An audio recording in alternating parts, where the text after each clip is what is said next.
Hello students. So you have learnt about human reproductive system and its function in chapter 3. Now let's discuss a closely related topic, that is reproductive health, and chapter 4 of biology class 12th.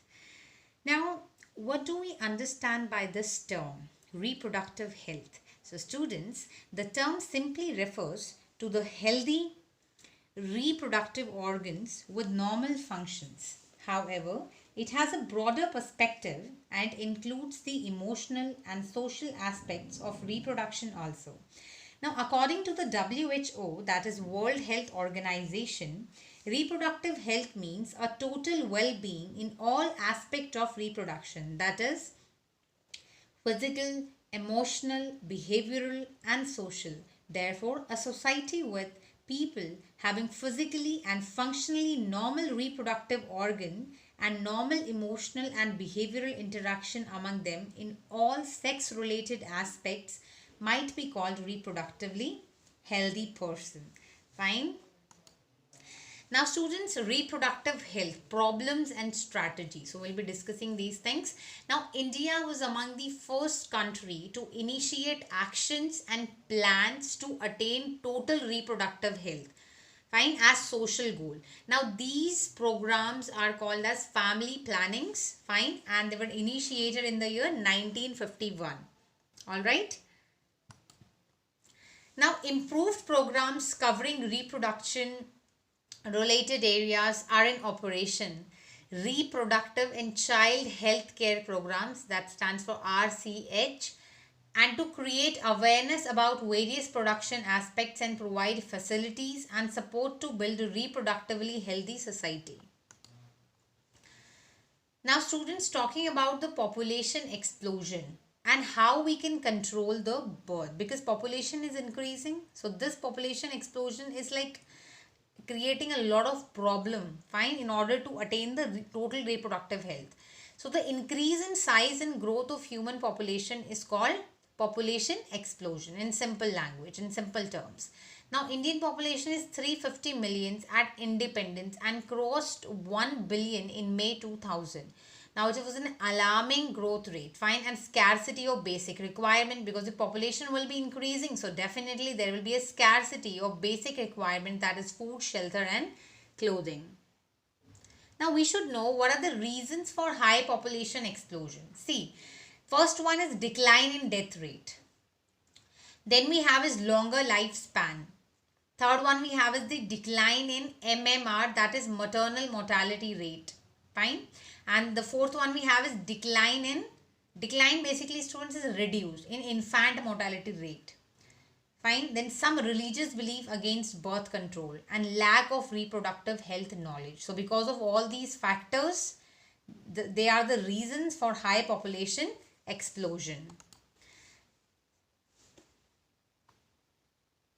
See, it is just a graph to show you how many they get pregnant per year. Fine. So you can see 18% they are the withdrawal cases, 21% are the female condoms, 25% are the fertility awareness, 29% spermicide, and no birth control 85%. So you can just imagine 85%. Fine. Now what are contraception? See students, contraception aims to control birth. So if we have to attain this reproductive health, we have to have these contraceptives. Now prevention of contraception or fertilization of ovum during sexual intercourse is called contraception. An ideal contraceptive should be user friendly, easily available, effective and reversible with no or least side effect. So there should be no side effect or should be least side effect. Fine. I hope this thing is clear, students. Now there are different types of contraceptive methods, students, like we have natural, which is the traditional method. Then we have barrier method. The next one we have is the intrauterine devices, that is IUDs. And then we have oral contraceptives. The fifth one we have is the injections and implants. And the last one we have is the surgical methods. Fine. Moving on to the natural methods. It work on the principle of avoiding chances of ovum and sperm meeting. Fine.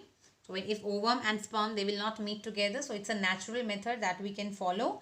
And it basically, it contains like periodic abstinence. So it's one such method in which the couple avoid, abstinence is avoidance, fine. So a couple avoid or abstain from coitus from day 10 to 17 of the menstrual cycle, when ovulation could be expected.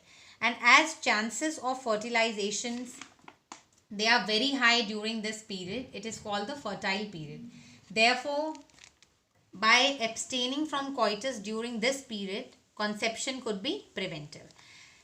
Next, students, we have the withdrawal or coitus interrupts is another method, fine, in which the male partner withdraws his penis from the vagina just before ejaculation so as to avoid insemination.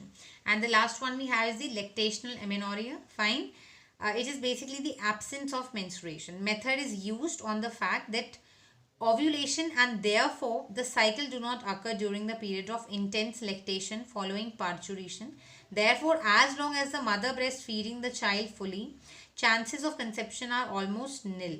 So however, this method has been reported to be effective only up to a maximum period of 6 months following parturition, fine. And as no medicines or devices are used in these methods, so side effects are almost nil, and chances of failure though of this method are also high.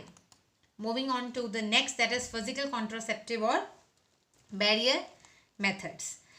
Now it's based barrier methods. In barrier methods, what happens, ovum and sperm, they are prevented from physically meeting with the help of barriers. Such methods are available for both males and females. Like we have condoms, they are the barrier. They are made up of thin rubber latex sheet that are used to cover the penis in the males and vagina and cervix in the female just before coitus, so that the ejaculated semen would not enter into the female reproductive tract. And this is how, students, this can prevent conception. Nirodh is a popular brand of condom for the male, and use of condoms has increased in recent years due to its additional benefit of protecting the users from contracting STDs and AIDS. Fine, STDs is sexually transmitted disease and AIDS is acquired immunodeficiency syndrome. So both the male and the female condoms are disposable. They can be self-inserted and thereby gives us privacy to the users. Fine. Now, students, we have some more barriers also, like we diaphragms, cervical caps and vaults. They are also barriers, fine, and they are made up of rubber that are inserted into the female reproductive tract, fine, to cover the cervix during coitus. So they prevent conception by blocking the entry of sperms through the cervix. They are reusable, students, and spermicidal creams, jellies and foams are also they usually used along with these barriers to increase their contraceptive efficiency. Fine, I hope this thing is clear to each of you. You can see here the cervical cap, fine. The cervical cap, it blocks sperms from entering cervix. So you can see this cap. These are the sperms, fine. So this is basically they are blocking the entry, fine, of the sperm. So this is how they are being used. You can see these are the condoms, fine. Now, students, moving on to the next, that is intrauterine devices. So these devices are inserted by doctors or expert nurses, fine, in the uterus through vagina. Fine, through vagina they are being inserted into the uterus, and these intrauterine devices are presently available as the non-medicated intrauterine devices. Example, lips loop, copper releasing IUDs, like we have copper T, copper 7, multi-load 375, and the hormone releasing IUDs, we have this progesterone LNG 20, and IUDs increase phagocytosis of sperms within the uterus, and the copper ion release which from the copper T, they suppress sperm motility and the fertilizing capacity of sperm. So this is how they are protecting. And the hormone releasing IUDs, in addition, it basically make the uterus unsuitable for implantation and the cervix hostile to the sperm. IUDs are ideal contraceptive, students, for the female who want to delay pregnancy and or space children. It is one of the most widely accepted method of contraception in India. Okay. Now students, oral administrative of small dose of either this progesterone estrogen combination is another contraceptive method that is used by the female, and they are used in the form of tablet, and hence they are popularly called the pills. Fine, so they are the pills. Pills have to be taken daily for a period of 21 days, starting preferably within the first 5 days of menstrual cycle. After a gap of 7 days during which menstruation occurs, it has to be repeated in the same pattern till the female desires to prevent conception. Basically, they inhibit ovulation and implantation as well as alter the quality of cervical mucus to prevent or retard entry of sperm. So they retard the entry of sperm they won't get enter inside the vagina. And pills are very effective with lesser side effect and are well accepted by the females. Saheli, the new oral contraceptive for the female, contain a non-steroidal preparation. So it is a once a week pill with very few side effects and high contraceptive values. Next we have is the injections or implants. Fine. So progesterone, that we have already done, it helps in the it is a pregnancy hormone basically, and it alone or in combination with estrogen, they used as injections or implants under the skin of female. So action similar to pills, effective for long periods, and progesterone or combination of progesterone and estrogen or intrauterine devices within 72 hours of coitus are effective as emergency contraceptives to avoid possible pregnancy due to rape or unprotected intercourse. Emergency contraceptives. Students, these methods are used within 72 hours of coitus, casual in unprotected intercourse, and administration of progesterone or progesterone estrogen combination.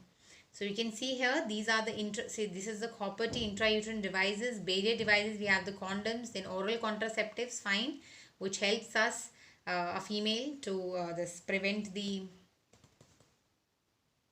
conception.